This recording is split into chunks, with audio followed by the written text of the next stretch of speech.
Katika kutekeleza sera ya elimu na mafunzo ya mwaka 2014 toleo la 2023, serikali imeendelea na maandalizi ya utekelezaji wa elimu ya lazima ya miaka 10 ambapo takriban wanafunzi milioni 3,021,177 wanatarajiwa kujiunga na elimu ya sekondari kidato cha kwanza ifikapo 2028. Idadi hiyo inatokana na idadi ya wanafunzi waliopo darasa la 5 na la 6 kwa mwaka huu wa 2026 watakaomaliza elimu ya msingi mwaka 2027 na watakaojiunga na elimu ya sekondari mwaka 2028. Mheshimiwa Spika, katika mwaka wa fedha 2025/26 bunge lako tukufu liliidhinisha kiasi cha shilingi trilioni 2 bilioni 826 na milioni 78,405,000 kwa ajili ya matumizi ya kawaida na miradi ya maendeleo ya fungu 46 Wizara ya Elimu, Sayansi na Teknolojia, ambapo shilingi bilioni 688 milioni 614,234,000 zilikuwa ni kwa ajili ya matumizi ya kawaida na shilingi trilioni 2 bilioni 137 milioni 464 na 171,000 zilikuwa ni kwa ajili ya utekelezaji wa miradi ya maendeleo. Aidha, kupitia Tume ya Taifa ya UNESCO, yaani fungu 18, wizara iliidhinishiwa kiasi cha shilingi bilioni 3 milioni 240 na 288,000 kwa ajili ya matumizi ya kawaida. Mheshimiwa Mwenyekiti, fedha zilizoidhinishwa zimeelekezwa katika maeneo ya kimkakati ikiwemo kuboresha miundombinu ya elimu, kuimarisha ubora wa ufundishaji na ujifunzaji pamoja na kuongeza upatikanaji wa vifaa vya elimu. Uwekezaji huu unaendelea kuhakikisha kila Mtanzania anapata elimu bora inayomwezesha kushiriki kamilifu katika uchumi wa taifa na kuhakikisha kuwa hakuna aliyeachwa nyuma. Mheshimiwa Mwenyekiti, katika mwaka wa fedha 2025/26 wizara inatekeleza vipaumbele vitano kwa lengo la kuongeza fursa, kuimarisha ubora wa elimu na mafunzo pamoja na matumizi ya sayansi, teknolojia na ubunifu ili kuchangia katika maendeleo endelevu ya taifa. Vipaumbele hivyo ni kama ifuatavyo. Kwanza, kuendelea na utekelezaji wa sera na mitaala, mapitio ya sheria, kuandaa miongozo ya utoaji elimu na mafunzo hapa nchini. Kuongeza fursa na kuimarisha ubora wa mafunzo ya amali, ufundi na ufundi stadi katika shule za sekondari na vyuo vya amali. Kuongeza fursa na kuimarisha ubora wa elimu ya awali, msingi, sekondari na ualimu. Na kuongeza fursa na kuimarisha ubora wa elimu ya juu. Na mwisho, kuimarisha uwezo wa nchi katika utafiti, matumizi ya sayansi, teknolojia na ubunifu ili kuchochea ujenzi wa uchumi wa viwanda. Mheshimiwa Mwenyekiti, vipaumbele hivi vimechaguliwa kwa kuzingatia mahitaji ya taifa kwenye uchumi wa viwanda, kuongeza ajira kwa vijana na kuimarisha ushindani wa kimataifa kupitia elimu, sayansi na teknolojia.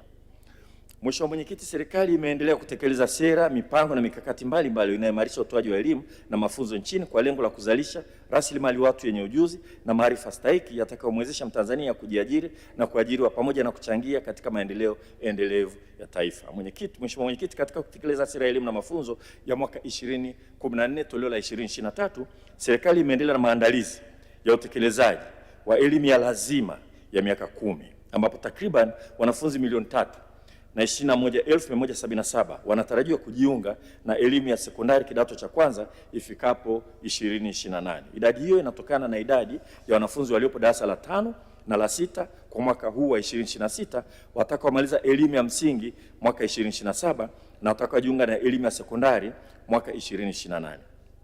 Kwa msingi huo, serikali kupitia ofisi ya Waziri Mkuu TAMISEMI imeendelea na ujenzi wa miundombinu ya madarasa, maabara, karakana na ununuzi wa vifaa pamoja na kutoa ajira mpya za walimu ili kuwezesha mapokezi ya wanafunzi husika. Mheshimiwa Mwenyekiti, hatua ya utekelezaji wa elimu ya lazima ya miaka 10 ni ya kihistoria, kwani itaongeza kwa kiasi kikubwa upatikanaji wa elimu ya sekondari na kuandaa kizazi kipya chenye ujuzi na maarifa na kuendana na lengo namba 4 la maendeleo endelevu. Hapa Tanzania, umri wa kuanza darasa la kwanza ni miaka 6. Kwa hiyo mtoto alianza darasa la kwanza akiwa na miaka 6, anamaliza darasa la 7 akiwa na miaka 13 tu.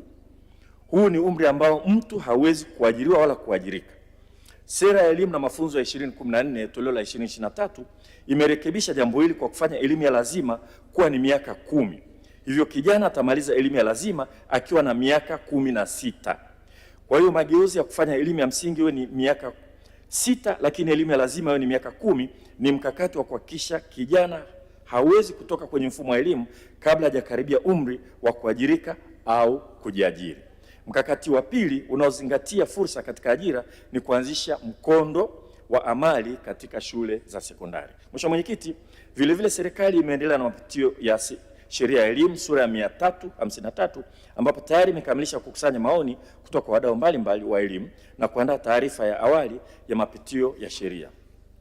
Sambamba na mapitio ya sheria, serikali imeandaa viunzi mbalimbali ili kuendana na mahitaji ya sera, ikiwemo kiunzi cha umahiri wa walimu katika TEHAMA 2026 ili kuimarisha matumizi ya TEHAMA katika kufundishia na kujifunzia, na kiunzi cha kitaifa cha uanzishaji na uendelezaji wa ushirikiano kati ya serikali na wadau wa teknolojia za kidijitali katika elimu, sekta ya elimu.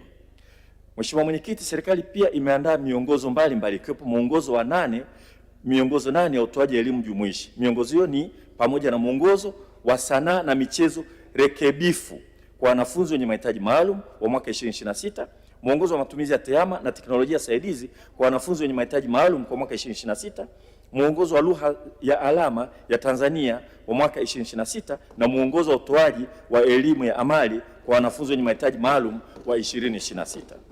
Mheshimiwa Mwenyekiti, katika siku 100 tangu kuapishwa kwa Rais wa Jamhuri ya Muungano wa Tanzania, Mheshimiwa Dr. Samia Suluhu Hassan, Mheshimiwa Rais alionyesha dhamira yake ya dhati ya kuleta mageuzi katika sekta ya elimu yatakayokuwa msingi imara kwa wanafunzi kujifunza na kuandaa wahitimu wenye ujuzi na uwezo wa kujiajiri na kuajirika, kushindana katika soko la ajira kimataifa.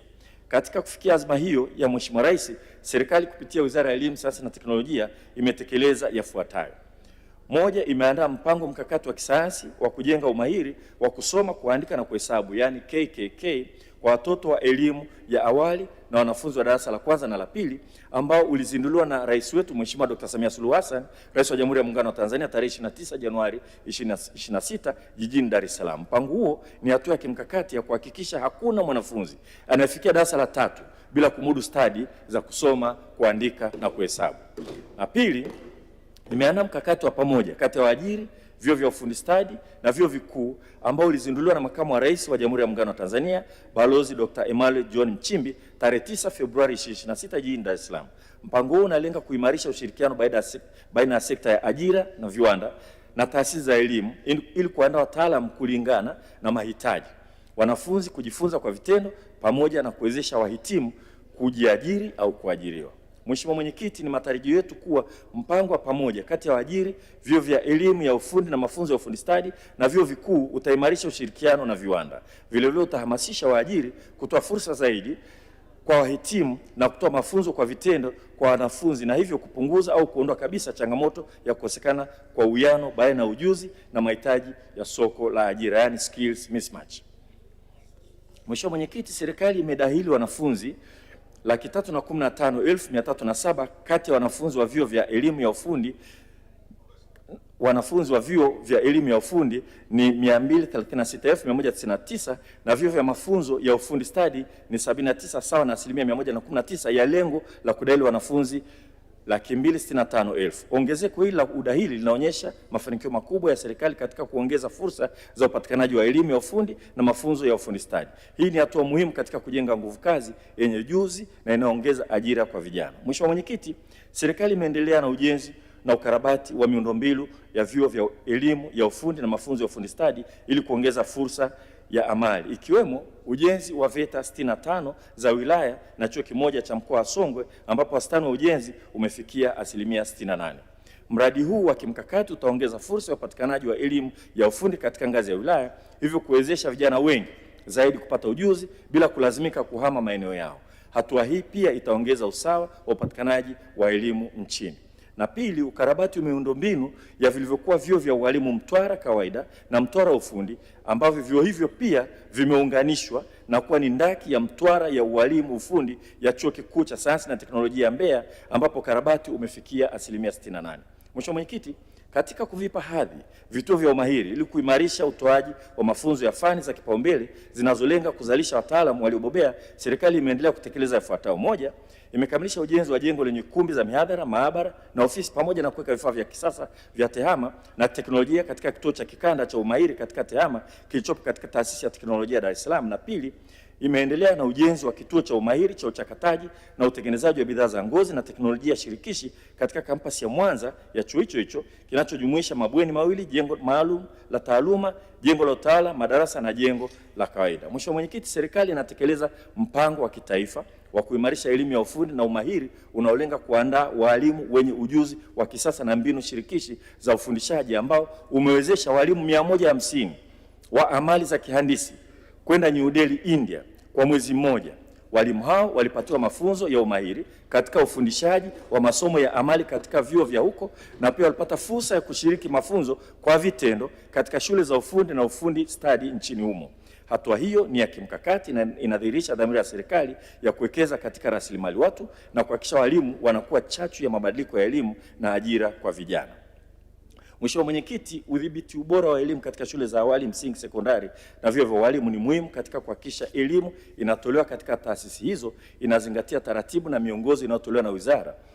Kwa kutambua umuhimu huo, serikali imeendelea kuimarisha udhibiti ubora wa shule na vyuo vya walimu kwa kufanya tathmini ya jumla katika taasisi 867 zikihusisha shule za awali na msingi, sekondari, vyuo vya walimu na vituo vya elimu nje ya mfumo rasmi na vyuo vya maendeleo ya wananchi.